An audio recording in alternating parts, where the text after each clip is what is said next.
I'm Colin Sanders and this is the History Books Review, and today I'm reviewing The Limits to Growth by the Club of Rome. This is a book that's not so much a history book, but a book that's been part of my personal history and the history of the late 20th century. It was published in 1970 and was hugely influential to the extent that not only did I have a copy, but so did Mrs. History Scientist when we got married. So for a long time we had two copies in our collection of books, which, given the nature of it, seemed particularly inappropriate actually. The Limits to Growth was an academic sort of thing that really doesn't occur nowadays. It was some people got together and they created a computer model to predict the future in terms of resource allocation and population growth and pollution levels, and the conclusion they came to was a pretty grim one. We were basically all heading to disaster. It's quite hard to imagine how something like this could be taken seriously nowadays, because we're all used to computers, we're all used to modelling, and we've all got a degree of scepticism towards this kind of thing.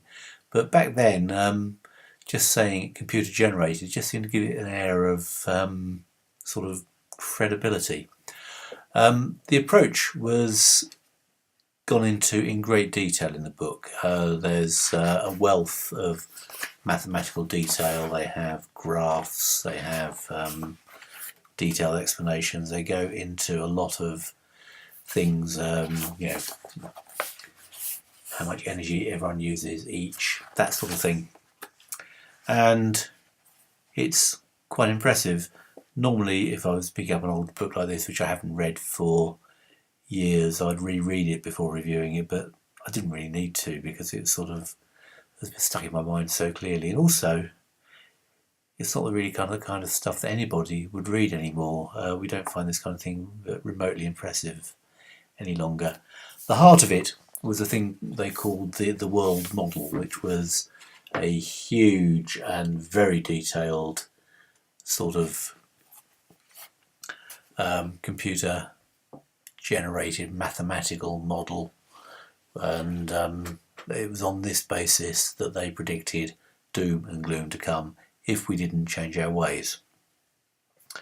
And a lot of people bought it, a lot of people bought into it, and I think it was probably after Rachel Carson's Silent Spring, it was probably the most influential book on the growth of the environmental movement, which is still with us today, but somehow, whilst people still read and quote Silent Spring, almost nobody refers to Limits to Growth, because basically it had the courage of its convictions, and I don't for a moment doubt the sincerity of the people who wrote it. They must have been very sincere indeed.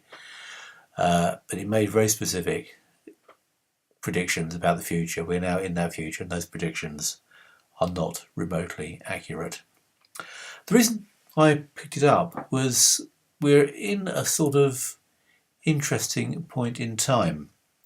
The idea of having one single model which predicts the future is now so far off the radar that nobody would seriously propose it anymore.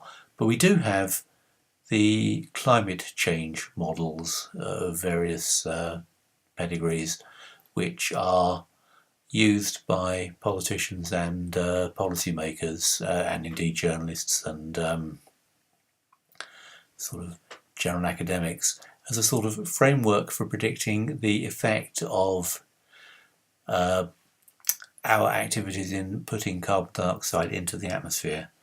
The interesting thing is that back in the 70s we seemed to be beset by a whole range of environmental problems, all of which seemed to be completely insurmountable, and I certainly was not expecting to even live as long as I have done at the time. I was quite sure we were on the verge of a complete world apocalypse. Clearly that hasn't happened. We're still here. Indeed, we're not only here, we're richer and healthier than ever. We've now got, I've actually got a computer in my dining room on my table, which I'm using to record this video. They no longer are things of great mystery and sort of otherworldliness. They're a part of everyday life. But we still have this issue of climate change coming along, and there seems to be a debate going on between the environmentalists and the scientists on the one hand, who put a lot of credibility by the models, and the skeptics and the people who just want to carry on with business as usual on the other hand.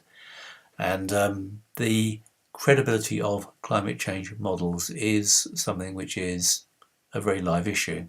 And I have to say that I am inclined to think that any attempt at modelling the climate is bound to be ultimately a failure and will not give the kind of accurate predictions that many people still seem to expect it to do, even after the experience of the Club of Rome's Limits to Growth model, which was in many ways much less sophisticated and a much probably too broad approach, but basically the same idea. It's in the news at the moment because the world is currently experiencing some very extreme climate indeed. Here in the UK, our two biggest rivers have burst their banks and flooded hundreds of homes.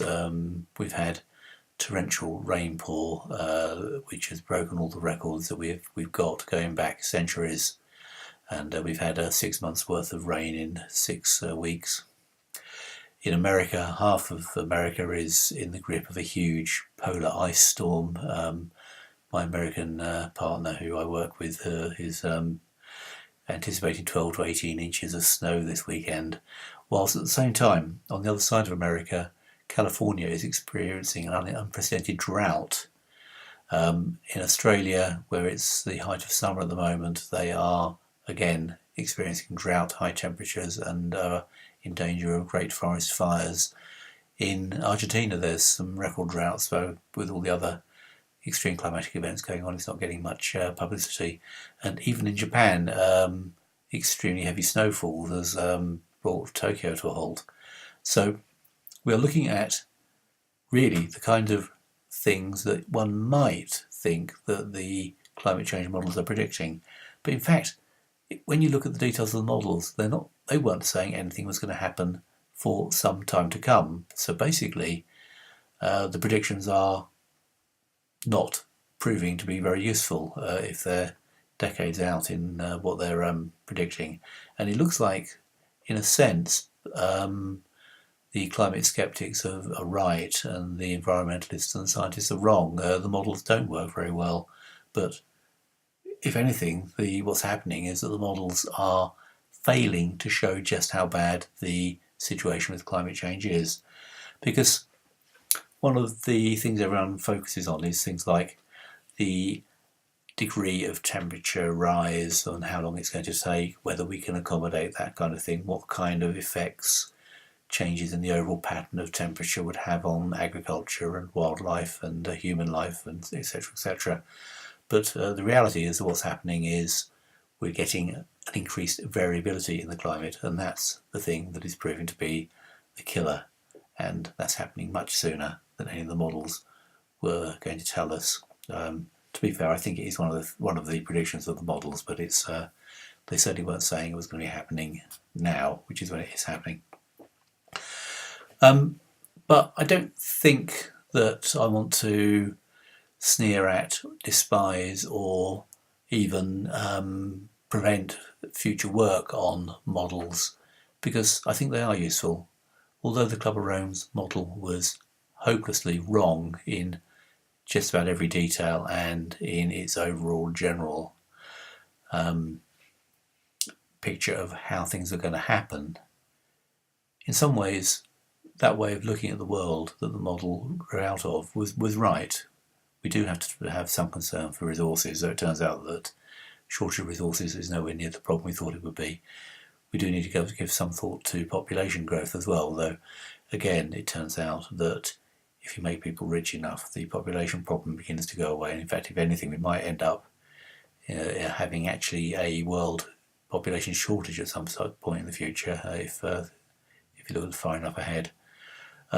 But the issue of pollution, which has proved not to be an issue in the sense of putting toxic materials into the atmosphere or the watercourses, it seems that the biosphere is quite capable of dealing with those if they're in small enough quantities, and we don't seem to be in the habit of putting large quantities in for prolonged periods of time, with one exception, which is carbon dioxide.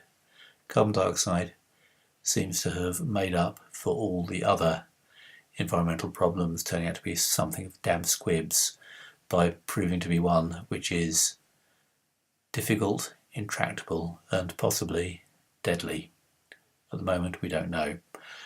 As a scientist myself, I can see lots of ways we can get round this, but I don't see much in the way of willpower towards applying the kind of solutions that might be dreamt up or attempted to solve climate change and the increase in carbon dioxide in the atmosphere. But we've got to do something about it. I think the reality is that it's like painting a shed black. If you have a shed that's white and you paint it black, it's going to absorb more heat from the sun and it's going to get hotter. Now, the particular details of what's in the shed, how well ventilated it is, are important and will make a difference, but they won't ultimately change the basic physics. If we put more heat absorbing carbon dioxide into the atmosphere and prevent the energy that's on the Earth from radiating away as efficiently as it has done in the past, we are going to heat the planet up, and it is going to wreck our climate.